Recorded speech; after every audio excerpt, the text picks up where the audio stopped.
The screech of tires split the afternoon air like a knife.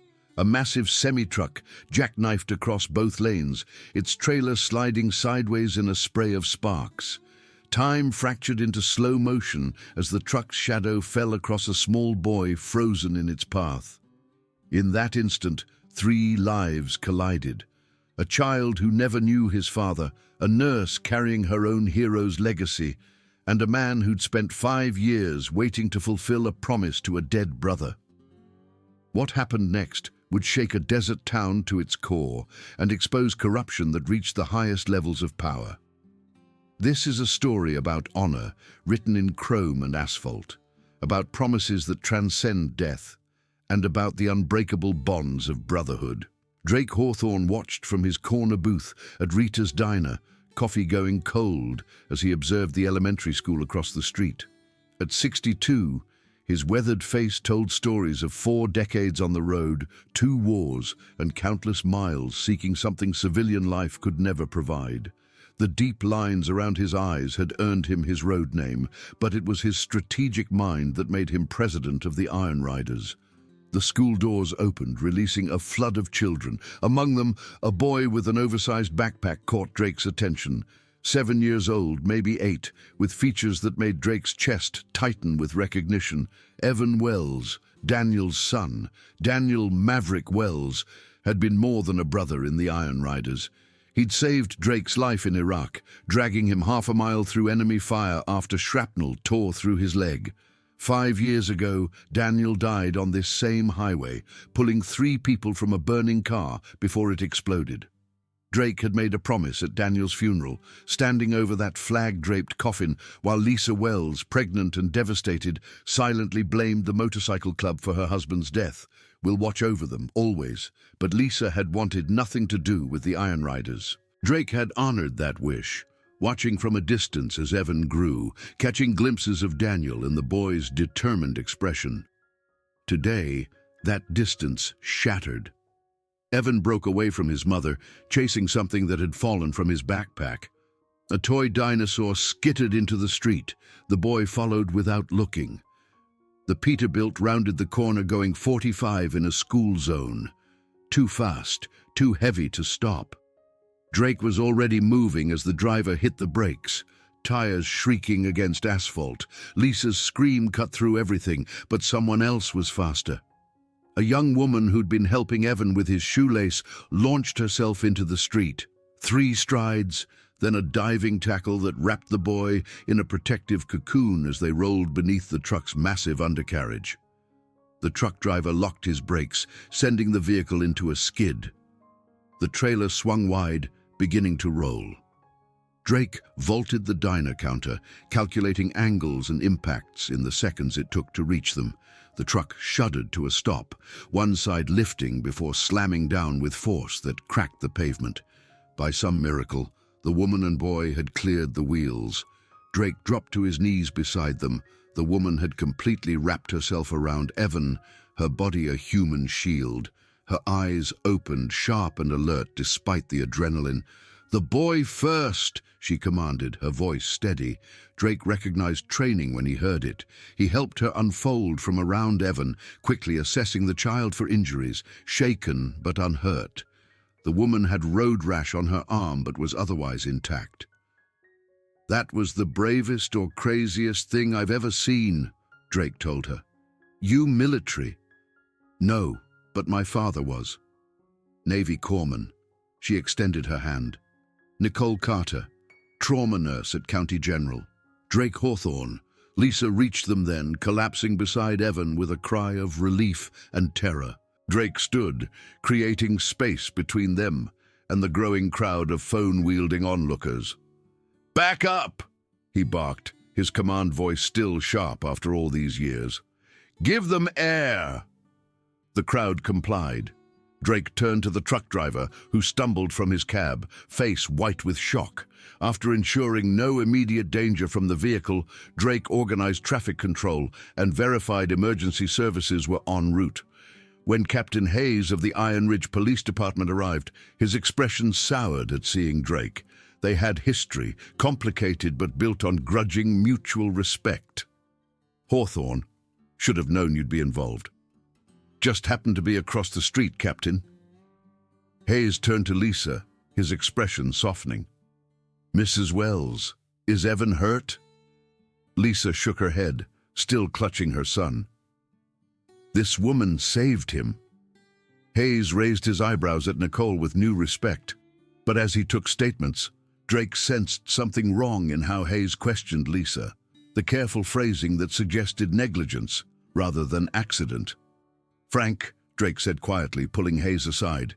This was an accident. Kids run into traffic. I'm following procedure. Procedure! The boy's fine. The driver couldn't stop. The nurse is a hero. What's really going on? Hayes glanced around, then lowered his voice. New county prosecutor Benson. He's been pushing aggressive child endangerment cases. Political platform? Drake's eyes narrowed. So Lisa and Evan become pawns. Before Hayes could respond, more Iron Riders arrived.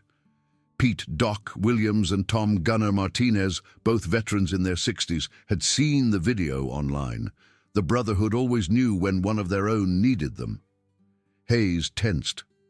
Hawthorne, if this is intimidation, community support, Drake corrected. Big difference.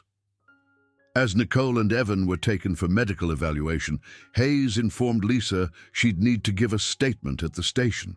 Drake immediately called Victor Stone, former military lawyer and the best defense attorney in 3 counties. Daniel's family? Victor asked. Yeah, they need you. On my way. At the hospital, Drake learned something crucial from Hayes, who pulled him aside with visible conflict on his face. Nicole Carter's father was Commander James Carter, Navy Cross, Gulf War. Died extracting a trapped recon team. Drake absorbed this. Heroes begat heroes.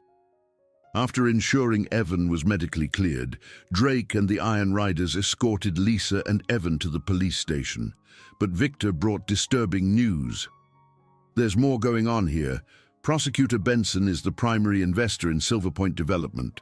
They've been buying properties along 5th Street for 18 months, where Lisa lives. The landlord won't sell. Drake felt cold anger settle in his gut. They're using Evan's accident as leverage. That's my theory. If Lisa gets charged, even without conviction, Child Protective Services investigates, she might have to move. One less sympathetic tenant for the holdout landlord. That evening, Captain Hayes met Drake at an overlook outside town, away from official channels. I can't fight Benson openly, Hayes admitted. He controls budgets, pensions, oversight, but I won't be part of this. He handed Drake an envelope. Evidence of selective enforcement, rushed zoning variances, property assessments. It's not enough alone, but it's a start. Drake accepted the envelope, surprised. Why give this to me? Because you operate outside the system. And because Daniel was one of yours, this isn't just real estate for you. Over the following days, Drake mobilized the Iron Riders on multiple fronts. Their intelligence specialist, Timothy Cougar Reynolds, dug into Benson's finances and found shell companies connecting him directly to Silver Point Development. They documented pressure campaigns against the holdout landlord, Martha Rodriguez, an elderly woman whose husband had been a Marine in Korea. When Evan's police interview was scheduled, Drake called in riders from every chapter within 200 miles.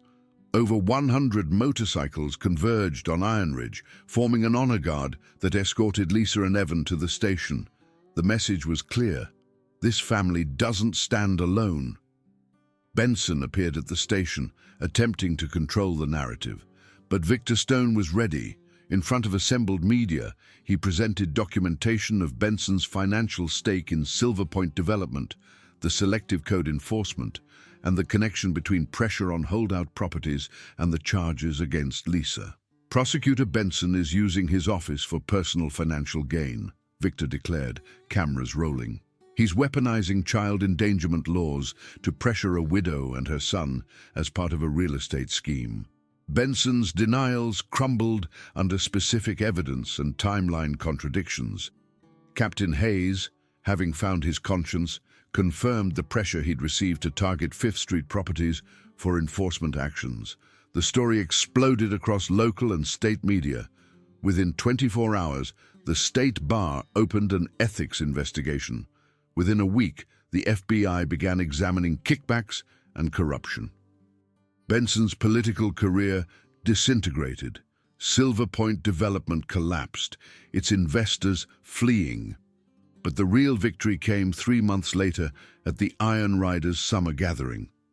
Evan wore a miniature leather vest with Wells embroidered on it, Daniel's dog tags around his neck.